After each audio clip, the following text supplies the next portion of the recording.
بسم اللہ الرحمن الرحیم۔ اگر ابھی تک آپ نے ہمارا چینل سبسکرائب نہیں کیا ہے تو ابھی اور اسی وقت سبسکرائب کر لیں۔ نحمده ونستعینه ونستغفره ونعوذ باللہ من شرور انفسنا ومن سیئات اعمالنا من يهده الله فلا مضل له ومن يضلله فلا هادي له واشهد ان لا اله الا الله وحده لا شريك له واشهد ان محمدا عبده ورسوله اما بعد فان خير الحديث كتاب الله وخير الهدي هدي محمد صلى الله عليه وسلم وشر الامور محدثاتها وكل محدثة بدعة وكل بدعة ضلالة وكل ضلالة في النار فأعوذ بالله السميع العليم من الشيطان الرجيم من همزه ونفخه ونفثه يا أيها الذين آمنوا اتقوا الله حق تقاته ولا تموتن إلا وأنتم مسلمون يا أيها الناس اتقوا ربكم الذي خلقكم من نفس واحدة وخلق منها زوجها وبث منهما رجالا كثيرا ونساء واتقوا الله الذي تساءلون به والأرحام إن الله كان عليكم رقيبا يا أيها الذين آمنوا اتقوا الله وقولوا قولا سديدا يصلح لكم أعمالكم ويغفر لكم ذنوبكم ومن يطع الله ورسوله فقد فاز فوزا عظيما أعوذ بالله السميع العليم من الشيطان الرجيم من همزه ونفخه ونفثه وَلَنَبْلُوَنَّكُمْ بِشَيْءٍ مِّنَ الْخَوْفِ وَالْجُوعِ وَنَقْصٍ مِّنَ الْأَمْوَالِ وَالْأَنفُسِ وَالثَّمَرَاتِ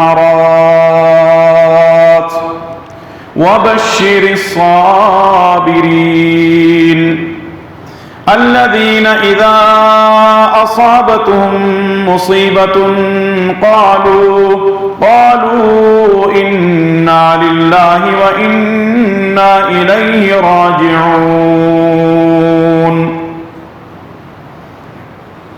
رب اشرح لي صدري ويسر لي أمري واحلل عقدة من لساني يفقهوا قولي اللهم انفعني بما علمتني وعلمني ما ينفعني وزدني علما آمين يا رب العالمین۔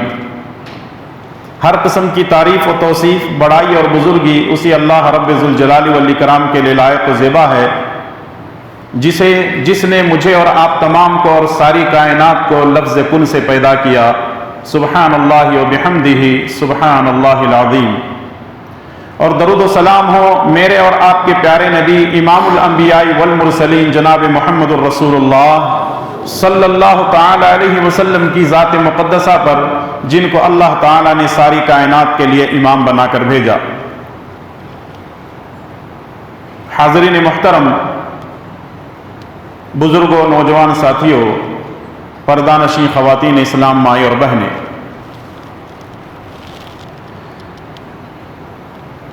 ہم ایک ایسے دور سے گزر رہے ہیں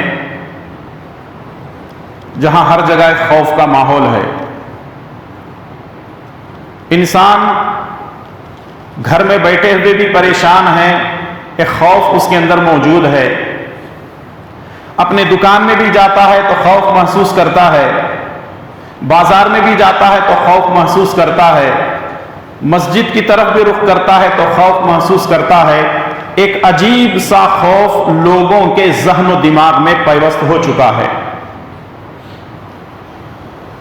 اس کی وجوہات اللہ بہتر جانتا ہے، لیکن جو باتیں اللہ تعالیٰ نے قرآن کریم کے اندر بتلائی ہیں کہ اللہ تبارک و تعالیٰ انسانوں کو خوف کے ذریعے سے بھی آزما سکتا ہے، اللہ تعالیٰ انسانوں کو ڈر کے ذریعے سے بھی آزما سکتا ہے، اور یہ آزمائشیں کس شکل میں آ سکتی ہیں، اور اللہ تبارک و تعالیٰ بندوں کے ساتھ یہ معاملہ کیوں کرتا ہے، اور اللہ تبارک و تعالیٰ اگر بندے کو آزماتا ہے تو کیا اس کے اجر و ثواب میں زیادتی ہوتی ہے؟ اگر اللہ تبارک و تعالیٰ کسی بندے یا بندی کو آزماتا ہے تو کیا اس پر اجر و ثواب اس کو ملتا ہے؟ اور اگر آزمائشیں آتی بھی ہیں تو ہم کو کیا کرنا چاہیے؟ کہ کیا کوئی خاص دعائیں ہیں جن دعاؤں کا ہم اہتمام کر سکتے ہیں؟ ان تمام سوالات کے جوابات آج کے خطبہ جمعہ میں آپ کی خدمت میں پیش کرنے کی کوشش کروں گا۔ اللہ تعالیٰ سے دعا کیجئے کہ رب ذوالجلال والاکرام ہم تمام کو اس کے احکامات پر عمل کرنے کی توفیق عطا فرمائے۔ اے اللہ، شروع رمضان سے لے کر آج تک ہم نے جتنی عبادتیں کی ہیں اور اس سے پہلے بھی ہم نے اپنی زندگی کے اندر تیری رضا کے لیے جو کچھ بھی عبادتیں کی ہیں، اے اللہ ان تمام عبادتوں کو شرف قبولیت عطا فرما، آمین یا رب العالمین۔ اللہ تبارک و تعالیٰ انسانوں کو آزماتا رہتا ہے، اور آزمائش دو طرح سے ہوتی ہے۔ ایک تو یہ ہے کہ انسانوں کے اپنے گناہوں کی وجہ سے کوئی مصیبت آتی ہے، یعنی ہمارے اپنے کوئی گناہ ہوتے ہیں، ہم گناہ تو کرتے ہیں لیکن بھول جاتے ہیں، اللہ تبارک و تعالیٰ بھولتا نہیں ہے۔ ہم گناہ کرنے کے بعد بھول جاتے ہیں، اللہ تبارک و تعالیٰ ہمارے گناہوں کی وجہ سے ہم پر گرفت کرتا ہے، ہم کو پکڑتا ہے، ہمیں آزماتا ہے۔ اور دوسری چیز یہ ہے کہ اللہ تبارک و تعالی ہمارے ایمان کو پختہ کرنے کے لیے ہم کو آزماتا ہے، جیسے اللہ تعالیٰ نے انبیاء علیہ السلام کو آزمایا۔ نوح علیہ السلام کو اللہ تعالیٰ نے آزمایا، ابراہیم علیہ السلام کو اللہ تعالیٰ نے آزمایا، عیسیٰ علیہ السلام کو اللہ تعالیٰ نے آزمایا، میرے اور آپ کے پیارے نبی جناب محمد الرسول اللہ صلی اللہ علیہ وسلم کو اللہ تعالیٰ نے آزمایا۔ مومن کے لیے آزمائش رحمت بن کر آتی ہے، مومن کے لیے آزمائش خیر بن کر آتی ہے، مومن کے لیے آزمائش اللہ تعالیٰ کی طرف سے ایک تحفہ ہے۔ مومن کبھی آزمائشوں سے گھبراتا نہیں، بلکہ وہ ہمیشہ اللہ تعالیٰ کی شکر گزاری کرتا ہے۔ آج ہم جس خوف اور ڈر کے ماحول میں جی رہے ہیں، آئیے ذرا قرآن کریم کی ان آیتوں کو میں آپ کے سامنے پیش کر دیتا ہوں۔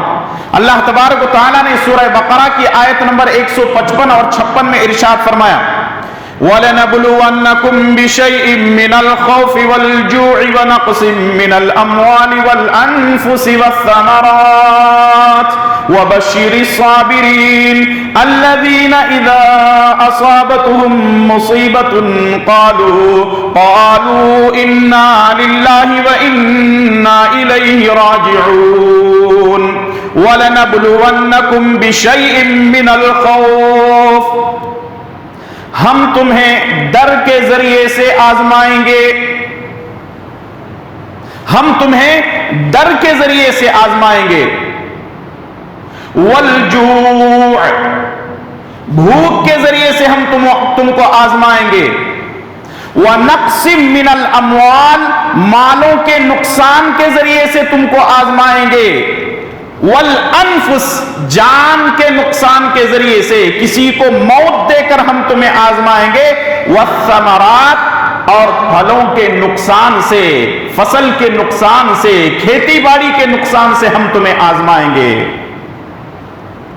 1400 سال پہلے اللہ تبارک و تعالیٰ نے مومنوں سے خطاب کرتے ہوئے فرمایا کہ ان چیزوں سے ہم تمہیں آزمائیں گے۔ وہ 5 چیزیں کون سی ہیں؟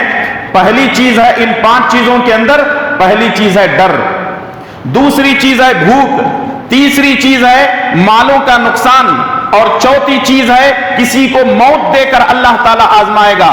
5ویں اور آخری چیز یہ ہے، پھلوں کے نقصان کی وجہ سے یا پھر فصل کے نقصان کی وجہ سے، کھیتی باڑی کے نقصان کی وجہ سے ہم تمہیں آزمائیں گے۔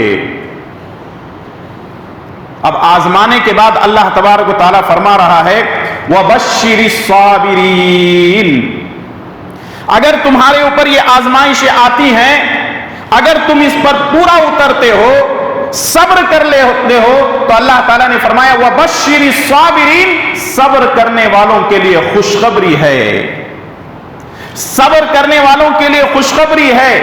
اور صبر کرنے والے کہتے کیا ہیں؟ الذین اذا اصابتهم مصیبہ، الذین اذا اصابتهم مصیبۃ قالوا، جب کسی مومن پر کوئی مشکل آتی ہے، کوئی پریشانی آتی ہے، تو وہ کہتے کیا ہیں؟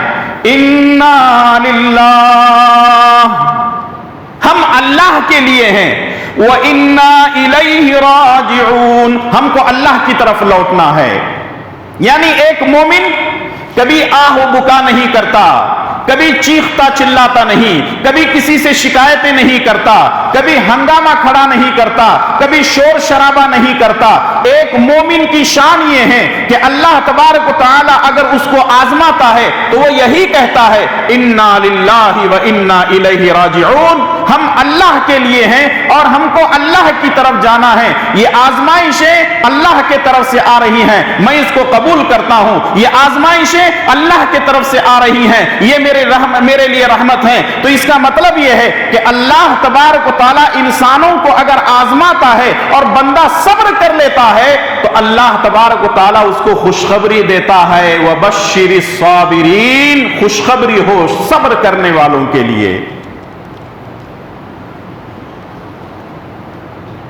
آج مسئلہ ایسا ہے کہ انسان کے اندر ایمان کی کمی ہونے کی وجہ سے انسان کسی چیز کو برداشت ہی نہیں کرتا، نہ بھلائی کو برداشت کر پا رہا ہے نہ برائی کو برداشت کر پا رہا ہے۔ وجہ کیا ہے؟ ایمان کی کمی ہے جس کی وجہ سے ہم کسی چیز کو برداشت نہیں کر پا رہے ہیں۔ اور آج کووڈ-19 کی وجہ سے، کورونا کی وجہ سے ایک ایسا ماحول لوگوں نے کریٹ کیا ہوا ہے، ایسا ماحول لوگوں نے بنایا ہوا ہے، ہر کوئی یہی کہتا ہے کیا ہوگا نہیں معلوم، پہلی لہر چلی گئی، کورونا کی دوسری لہر ختم ہو رہی ہے، اب تیسری لہر شروع ہونے والی ہے، ہر جگہ لوگ مرنے والے ہیں، ہر جگہ ہاسپٹل خوب بھرے ہوئے ہوں گے، آکسیجن ختم ہو جائے۔ ارے بھائی کیوں پریشان ہو رہے ہیں؟ کیوں خوف کے ماحول میں جی رہے ہو؟ کیوں پریشان ہو رہے ہو؟ یہ اللہ کی طرف سے ہمارے لیے آزمائش ہے، قبول کرو اس کو، ہمت رکھو۔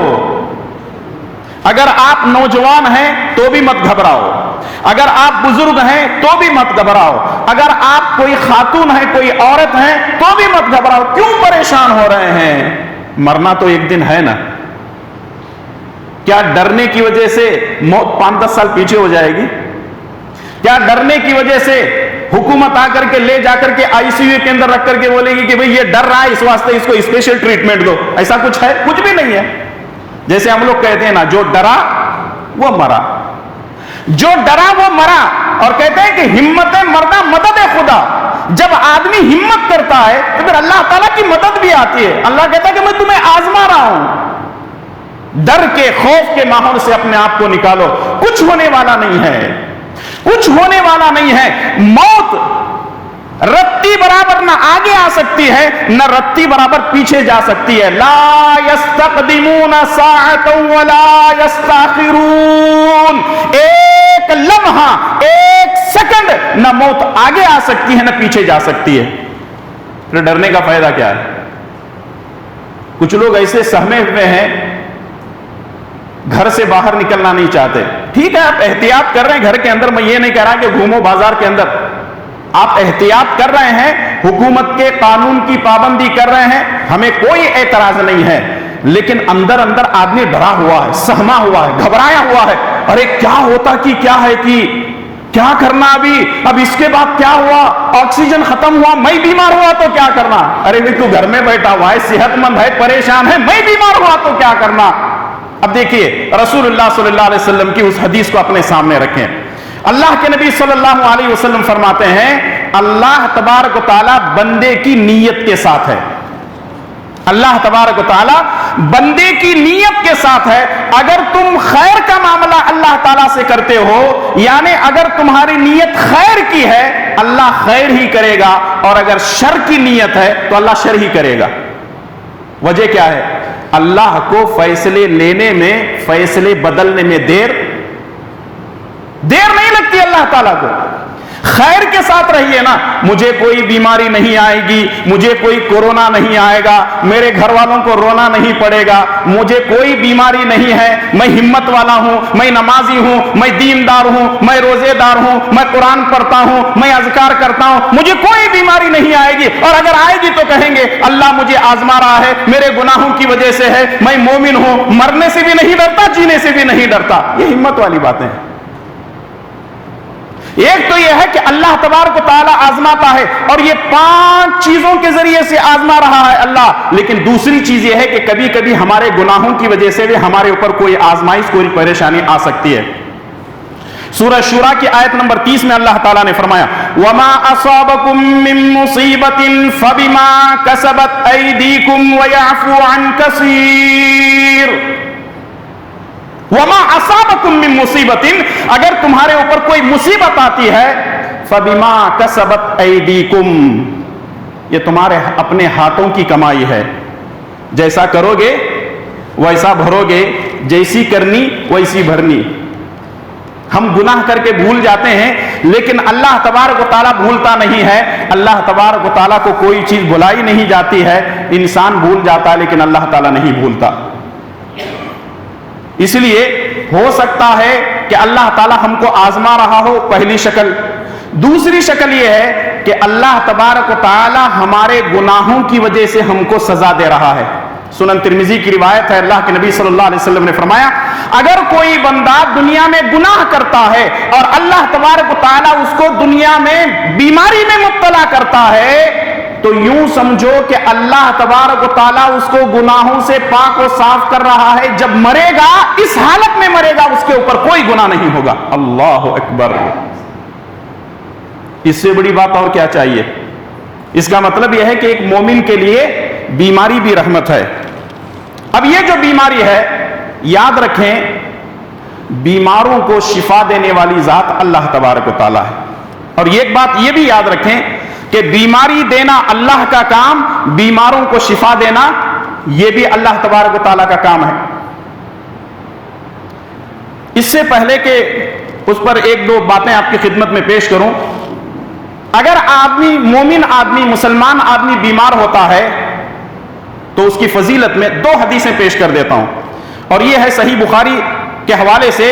اللہ کے نبی صلی اللہ علیہ وسلم نے فرمایا اگر کوئی مسلمان بیماری میں مبتلا ہوتا ہے تو اللہ تبارک و تعالی اس کے گناہوں کو ایسے جھڑا دیتا ہے، یا اگر کوئی مسلمان بیمار ہوتا ہے تو اس کے گناہ ایسے جھڑ جاتے ہیں، بیمار ہونے کی وجہ سے اس کے گناہ ایسے جھڑ جاتے ہیں جیسے ایک سوکھی ڈھالی کو آپ دیکھیں، اس کو جیسے ہی ہلاتے ہیں تو پتے نیچے گر جاتے ہیں.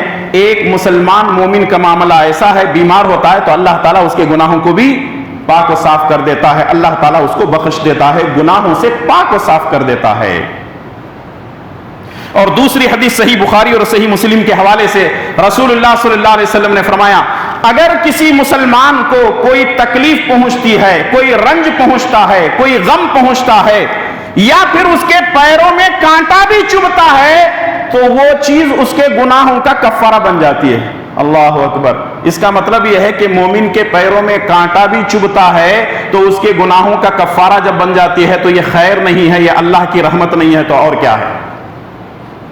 اس لیے میرے بھائی اور دوستو، خوف اور ڈر کے ماحول سے اپنے آپ کو نکالو، اور جب تک ہم وہاں سے نہیں نکلیں گے کبھی بھی کامیاب نہیں ہو سکتے. اور سب سے بڑا جو خوف، سب سے بڑا جو ڈر آج کے دن میں چل رہا ہے وہ ہے بیماری کا، کورونا وائرس کا، کووڈ-19 کا، جس کی وجہ سے ہر کوئی پریشان نظر آ رہا ہے. رسول اللہ صلی اللہ علیہ وسلم نے فرمایا لا عدوى ولا طیرۃ ولا حامۃ ولا سفر. اسلام میں 4 چیزیں نہیں ہیں. لا عدوى، بیماری متعدی نہیں ہوتی. متعدی کا مطلب یہ ہے ایک آدمی کی بیماری دوسرے آدمی کے اندر داخل نہیں ہو سکتی. سمجھیں بات کو، ایک آدمی کی بیماری دوسرے آدمی کے اندر داخل نہیں ہو سکتی. کیوں؟ سوال یہ ہے کہ کیوں داخل کیوں نہیں ہو سکتی؟ اگر آپ یہ سمجھتے ہیں، یہ کہتے ہیں کہ ایک آدمی کی بیماری دوسرے کے اندر داخل ہو سکتی ہے، اس کا مطلب بیماری خود خدا ہو گئی کہ اپنی مرضی سے دوسرے کے اندر داخل ہو سکتی ہے. اللہ کی مرضی سے داخل ہو سکتی ہے، بیماری اپنی مرضی سے داخل نہیں ہو سکتی. کوئی وائرس دوسرے کے اندر داخل نہیں ہو سکتا. اگر ہم یہ دماغ میں رکھ کر کے چلتے ہیں کہ ایک آدمی کی بیماری دوسرے آدمی کے اندر داخل ہوتی ہے، تو پھر کوئی بھی ڈاکٹر بننا پسند نہیں کرے گا. کیونکہ اگر ڈاکٹر اس نے MBBS کیا, MD کیا, PhD کیا ہوا ہے, کلینک میں بیٹھا ہوا ہے, لوگ آ رہے ہیں, کھانسی والے فلاں والے آ کر کے دوائی لے کر کے جا رہے ہیں, ایک آدمی بخار سے تڑپ رہا ہے یا HIV وائرس کی وجہ سے وہ بیٹھا ہوا ہے, ڈاکٹر کو پتا ہے کہ اس کو HIV وائرس ہے, اب اس کو ڈاکٹر بلانے کے لیے تیار نہیں. 2-3 گھنٹے ہو گئے اور ڈاکٹر جو ہے بلا نہیں رہا ہے. وہ پیشنٹ کہنے لگتا, ڈاکٹر صاحب کتنے آدمی میرے سامنے آئے چلے گئے, مجھے کیوں نہیں بلا رہے ہو؟ اگر ڈاکٹر یہ کہے نہیں بابا میں تجھے ہاتھ نہیں لگا سکتا کیونکہ تجھے ایڈز کی بیماری ہے, تو آپ اس کو کیا کہیں گے؟ ارے ڈاکٹر ہے یا پاگل ہے؟ آپ کہیں گے یہ ڈاکٹر ہے یا پاگل ہے. ڈاکٹر اس کو یہ نہیں معلوم کہ بیماری اس کی میرے اندر آ سکتی ہے. ڈاکٹر 1000 احتیاط ضرور کرتا ہے, لیکن ڈاکٹر کے ذہن و دماغ کے اندر یہ ہے کہ مجھے پیشنٹ کو اس کا ٹریٹمنٹ کرنا ہے. باقی آگے کی مرضی اللہ تعالیٰ کی ہے, اوپر والے کی مرضی ہے. اگر ہر کوئی یہ سمجھنے لگے کہ میری بیماری دوسرے کے اندر جا سکتی ہے یا دوسرے کی بیماری میرے اندر آ سکتی ہے, کوئی بھی آدمی ہاسپٹل کھول کے نہ بیٹھے بلکہ ساری کی ساری چیزیں بند کر دے. بیماری اگر کسی کے اندر داخل ہوتی ہے تو بیماری کی اپنی مرضی نہیں ہوتی ہے, مرضی کس کی ہوتی ہے؟ اللہ تبارک و تعالیٰ کی. وَإِذَا مَرِضْتُ فَهُوَ يَشْفِينِ, جب میں بیمار ہوتا ہوں تو شفا دینے والی ذات اللہ تعالیٰ کی ہے. ابراہیم علیہ السلام نے اپنے باپ سے کہا تھا, ہم بھی یہی کہیں گے میں بیمار ہوتا ہوں تو اللہ کی مرضی, اور شفا دیتا ہے تو کیونکہ وہ شفا دینے والی ذات ہے. اب بیماری ایک دوسرے کے اندر داخل نہیں ہو سکتی. ذرا یہ اس پر بخاری کی ایک روایت پیش کرو. رسول اللہ صلی اللہ علیہ وسلم کے پاس ایک دیہاتی آیا, ایک کھیڑے والا آدمی آیا, اونٹوں کو چراتا تھا. رسول اللہ صلی اللہ علیہ وسلم نے فرمایا لا عدوى ولا طیرۃ ولا حمۃ, بیماری ایک دوسرے کو نہیں لگتی, بیماری متعدی نہیں ہوتی. اس نے کہا اللہ کے نبی صلی اللہ علیہ وسلم میں اونٹوں کو چراتا ہوں, اونٹوں کے ریوڑ میں ایک اونٹ کو بیماری لگتی ہے تو ہم اس اونٹ کو اونٹوں کے ریوڑ میں سے الگ کر دیتے ہیں. کیوں؟ اگر وہ ایک اونٹ جو بیمار ہوا ہے اونٹوں کے درمیان میں رہے گا تو اس کی وجہ سے سارے اونٹوں کو بیماری آئے گی. غور کیجئے حدیث کے اوپر, بخاری کی روایت ہے. اس نے کہا اللہ کے نبی صلی اللہ علیہ وسلم میں اونٹ چراتا ہوں, اگر آپ کہتے ہیں ایک بیماری دوسرے بیماری کو نہیں لگتی, اونٹ میں چراتا ہوں ایک اونٹ کو بیماری آتی ہے تو میں اس بیمار اونٹ کو وہاں سے نکال لیتا ہوں, کیونکہ اگر یہ بیمار اونٹ اس کے اندر رہے گا تو سارے اونٹوں کو بیمار کر دے گا. نبی کریم صلی اللہ علیہ وسلم نے فرمایا ٹھیک ہے, ایک اونٹ بیمار ہونے کی وجہ سے تو ریوڑ میں سے پورے کے پورے اونٹوں میں سے ایک اونٹ کو الگ نکال رہا ہے. یہ بتا پہلے اونٹ کو بیماری کہاں سے آئی؟ جس کو تو نکال رہا ہے نا ریوڑ میں سے, اس اونٹ کو بیماری کہاں سے آئی؟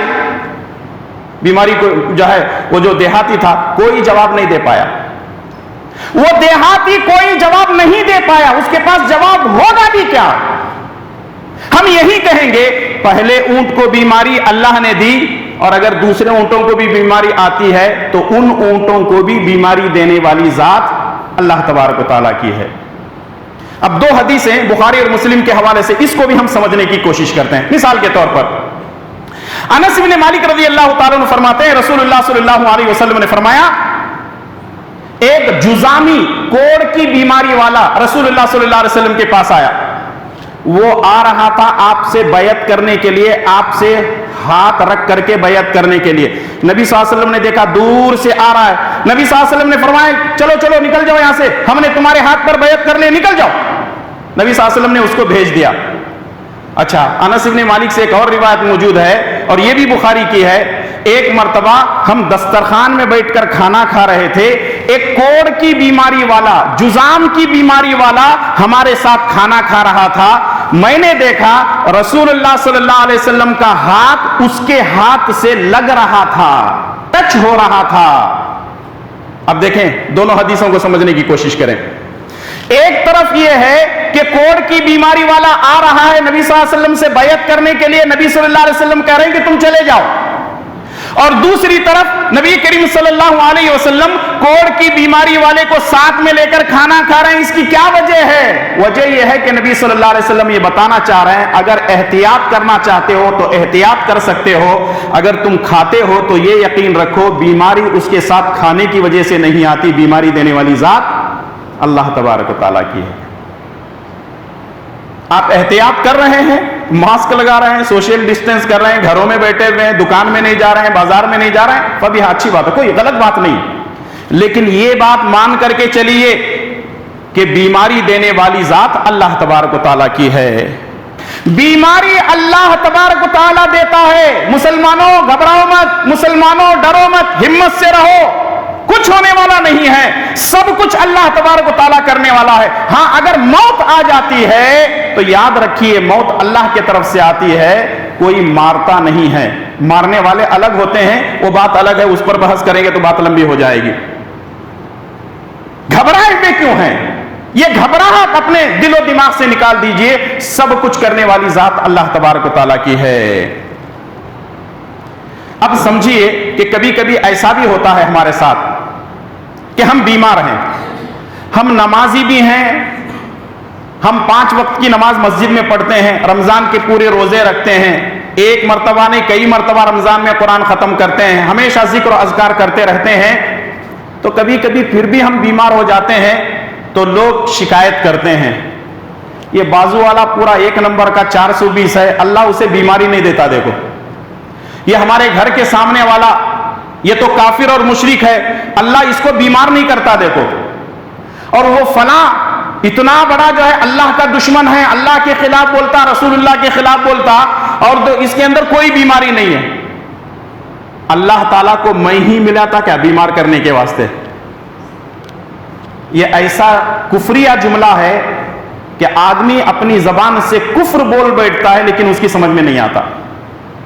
یہ جملہ کبھی بھی ہماری زبان پہ نہیں آنا چاہیے کہ اللہ تبارک و تعالیٰ مجھے کیسے آزما رہا دیکھو, اللہ دوسروں کو چھوڑ کر کے مجھے کیسی بیماری دے رہا دیکھو. یہ بالکل غلط جملہ ہے. ایسے جملوں سے اپنے آپ کو بچائیے, کیونکہ بیماری دے کر کے اللہ تبارک و تعالیٰ ہمیں آزما رہا ہے, ہم کو اس آزمائش پر پورا اترنا ہے. اگر ہم پورے نہیں اتریں گے تو پھر اللہ تعالیٰ کو کیا جواب دیں گے؟ اب آئیے آخری چیز جو بیان کرنی ہے, آخری چیز میں 2 باتیں آئیں گی. پہلی بات تو یہ ہے کہ ان بیماریوں سے بچنے کے لیے کیا کوئی دعائیں وغیرہ ہیں؟ اور یاد رکھیے کچھ لوگ کچھ دعاؤں کو لے کر کے یہ مشہور کر رہے ہیں یہ کورونا وائرس سے بچنے کی دعا ہے. یہ سراسر غلط ہے. یہ جو جملے استعمال کیے جا رہے ہیں نا, یہ دعا پڑھ لیں گے تو کورونا وائرس سے بچ جائیں گے, یہ دعا اگر پڑھ لیں گے تو بخار سے بچ جائیں گے, یہ دعا اگر پڑھ لیں گے تو فلاں فلاں بیماری سے بچ جائیں گے. ہاں اگر نبی کریم صلی اللہ علیہ وسلم سے کوئی ایسی دعا ثابت ہے کہ اگر یہ دعا پڑھیں گے تو فلاں بیماری سے محفوظ رہو گے تو بے شک آپ پڑھ سکتے ہیں, لیکن اپنے طرف سے ایڈیشنل کوئی چیز لگا کر کے پیش کرنا ہے سراسر غلط ہے. پہلی چیز ہے احتیاط کریں, جیسے ہم لوگ احتیاط کر رہے ہیں, ماسک وغیرہ لگا رہے ہیں, سوشل ڈسٹینس کر رہے ہیں, بیماری سے بچنے کے لیے احتیاط بھی ہے اور ساتھ میں دعائیں بھی ہیں. دعائیں کون سی ہیں؟ جیسے اللہ کے نبی صلی اللہ علیہ وسلم نے فرمایا اگر کوئی آدمی یہ دعا صبح میں 3 مرتبہ پڑھتا ہے, بسم اللہ الذی لا یضر مع اسمہ شیء فی الارض ولا فی السماء وهو السمیع العلیم, اگر یہ دعا 3 مرتبہ پڑھتا ہے تو اللہ کے نبی صلی اللہ علیہ وسلم نے فرمایا شام ہونے تک اچانک اللہ تعالیٰ اس کو کسی مصیبت میں کسی پریشانی میں مبتلا نہیں کرے گا. کتنی مرتبہ پڑھنا ہے؟ صبح میں 3 مرتبہ, اور شام میں 3 مرتبہ اگر پڑھتے ہیں تو صبح ہونے تک اللہ تبارک و تعالیٰ اچانک آنے والی کسی مصیبت سے ہماری حفاظت کر لیتا ہے.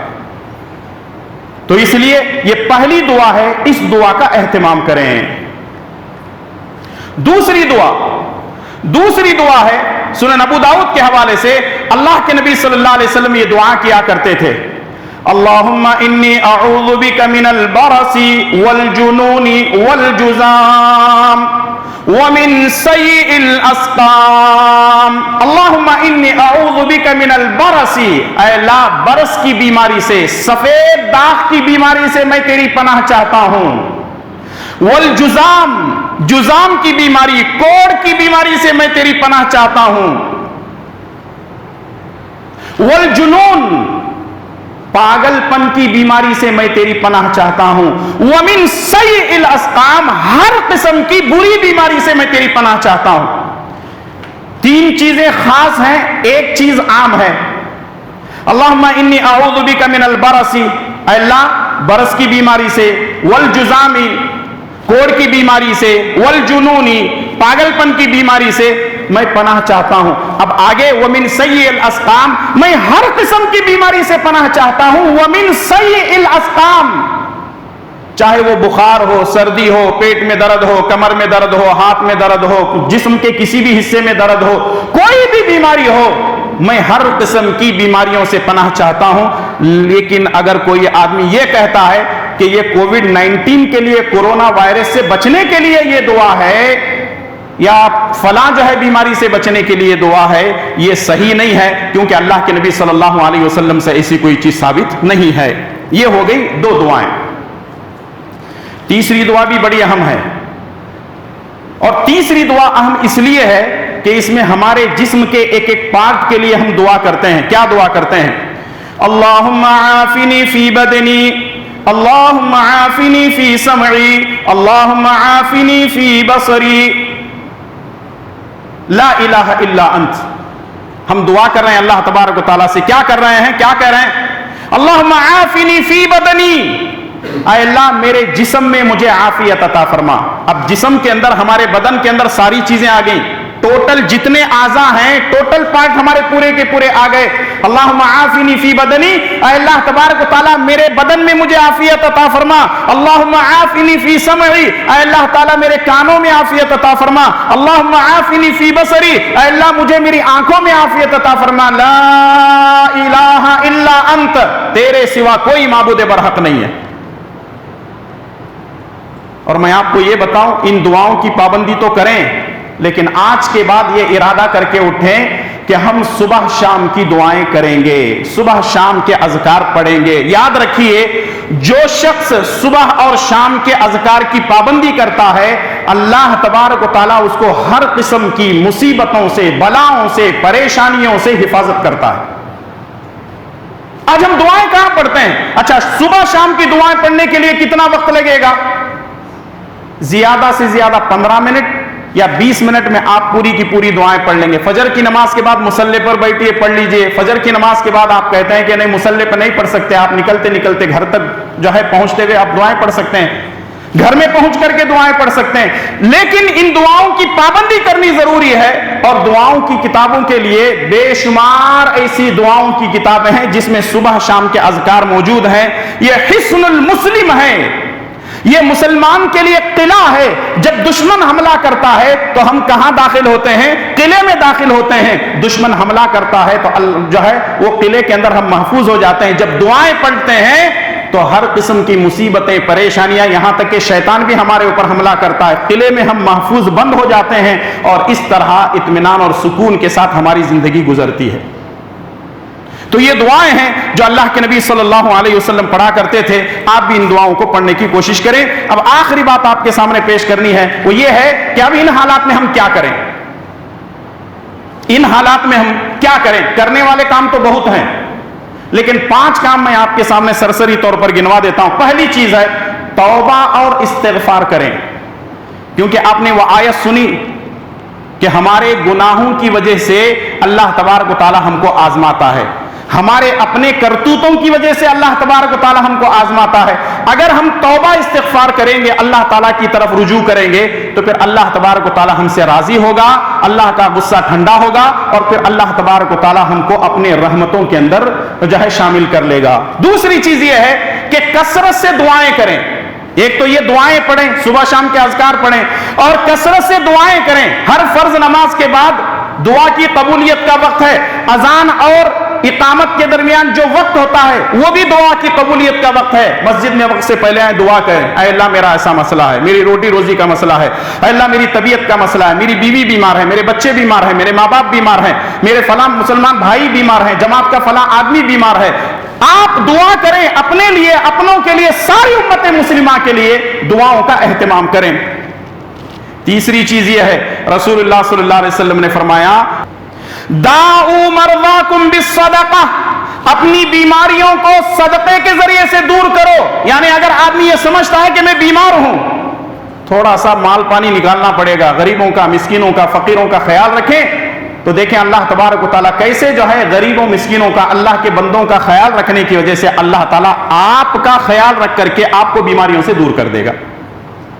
اور وہ حدیث بھی مشہور ہے صحیح الجامع کہ رسول اللہ صلی اللہ علیہ وسلم نے فرمایا کہ دعائیں کرتے رہو, کیونکہ جو بلائیں نازل ہو چکی ہیں اور جو بلائیں نازل ہونے والی ہیں سب کے لیے صدقہ جو ہے بہت ہی کامیاب چیز ہے. تو اس لیے صدقہ زیادہ سے زیادہ کرتے رہیں. اور یہاں تک کہ آپ کو معلوم ہونا چاہیے, سنن ترمذی کے ایک اور حدیث ہے, ان الصدقۃ لتطفئ غضب الرب, صدقہ دینے کی وجہ سے اللہ کا غصہ ٹھنڈا ہوتا ہے. ہم گناہ کرتے ہیں, بھول جاتے ہیں نا, اللہ نہیں بھولتا. صدقہ دینے کی وجہ سے اللہ کا غصہ ٹھنڈا ہوتا ہے. آگے نبی کریم صلی اللہ علیہ وسلم نے فرمایا ایک تو اللہ کا غصہ ٹھنڈا ہوتا ہے, دوسرے بری موت مرنے سے اللہ تبارک و تعالی ہماری حفاظت کر لیتا ہے. اگر آپ سمجھتے ہیں کہ کورونا بری موت ہے, حالانکہ ہے نہیں, لوگ سمجھتے ہیں کہ بری موت ہے, لیکن اگر آپ یہ سمجھتے ہیں کہ میں کورونا کی بیماری سے مر جاؤں, موت آئی تو مرنا ہی ہے, لیکن آپ اگر صدقہ کریں گے تو اللہ تبارک و تعالیٰ ایسی موت سے بھی ہماری حفاظت کر سکتا ہے. اور چوتھی چیز صبح و شام کے اذکار ہیں, اس کی پابندی کریں. پانچویں چیز یہ ہے جو آج کے خطبے کا خلاصہ ہے, وہ یہ ہے کہ ان حالات میں صبر سے کام لیں, ان حالات میں صبر سے کام لیں. اور یہ جو آیت میں نے آپ کے سامنے تلاوت کی ہے نا, وَلَنَبْلُوَنَّكُمْ بِشَيْءٍ مِّنَ الْخَوْفِ وَالْجُوعِ وَنَقْصٍ مِّنَ الْأَمْوَالِ وَالْأَنفُسِ وَالثَّمَرَاتِ, یہ پانچوں کی پانچوں چیزیں آج ہمارے اندر دیکھنے کو مل رہی ہے. اللہ تعالی ہم کو آزماتا ہے. کیسے؟ ڈر کے ذریعے سے. آج ہم ڈر میں مبتلا ہیں کورونا مرض کی وجہ سے. وہاں سے نکلے, آپ کو ڈرنے کی ضرورت نہیں. ڈرنا کس سے ہے؟ صرف اور صرف اللہ تبارک و تعالیٰ سے ڈرنا ہے. اور صبر سے کام لیں. اور اللہ کے نبی صلی اللہ علیہ وسلم نے فرمایا مومن کا معاملہ بڑا عجیب ہے. مومن کا معاملہ بڑا عجیب ہے. جب اس کو کوئی مشکل آتی ہے صبر کرتا ہے تو اجر پاتا ہے, اور جب کوئی خوشی پہنچتی ہے, اگر کوئی خوشی پہنچتی ہے, شکر کرتا ہے, تب بھی اجر پاتا ہے. یہ دونوں چیزیں صبر اور شکر کو ساتھ میں لے کر کے چلیں. باقی سارے معاملات کو اللہ تعالیٰ کے حوالے کریں. بے شک اللہ تبارک و تعالیٰ ہماری دعاؤں کو سننے والا, ہماری مصیبتوں مشکلوں کو دور کرنے والا ہے. اسی سے زیادہ تعلق رکھیں. اور وہی ایک رب ہے, وہی ایک رب ہے جو ہماری ہر مشکل کو دور کر سکتا ہے. انہی چند باتوں کے ساتھ آخر میں یہی کہنا چاہوں گا, 2-4 جملے, وہ یہی ہے کہ بیماری سے گھبراؤ مت, بیماری سے ڈرو مت, خوف کے ماحول میں مت جیو, وہاں سے نکلو, ہمت کے ساتھ رہو. اور یہ یقین کامل رکھو اللہ تعالیٰ کی ذات پر کسی کے چاہنے کی وجہ سے, کسی کی کرنے کی وجہ سے بیماری نہیں آتی. بیماری اللہ تعالیٰ کی مرضی سے آتی ہے. اللہ سے دعا ہے کہ اے الہ العالمین ہم تمام کو ہر قسم کی بیماریوں سے محفوظ فرما. اے اللہ تعالیٰ ہم اس قابل نہیں ہیں کہ تیری آزمائش پر پورے اتر سکیں. اے اللہ تعالیٰ ہمارے اوپر سے ہر مصیبت کو, پریشانی کو دور فرما دے. اے اللہ ہمارے رمضان کے جملہ عبادتوں کو شرف قبولیت عطا فرما. اے اللہ ہمارے زکوٰۃ کو, صدقہ خیرات کو, قرآن کریم کی تلاوت کو, ذکر و اذکار کو, ہر نیک کام کو شرف قبولیت عطا فرما. اے اللہ ہم میں جو بیمار ہیں ان کو شفاء کاملہ عاجلہ عطا. جب تک ہمیں زندہ رکھ, اسلام پر زندہ رکھ, اور خاتمہ بالخیر فرما. وصلی اللہ علی نبینا محمد وعلی آلہ وصحبہ اجمعین.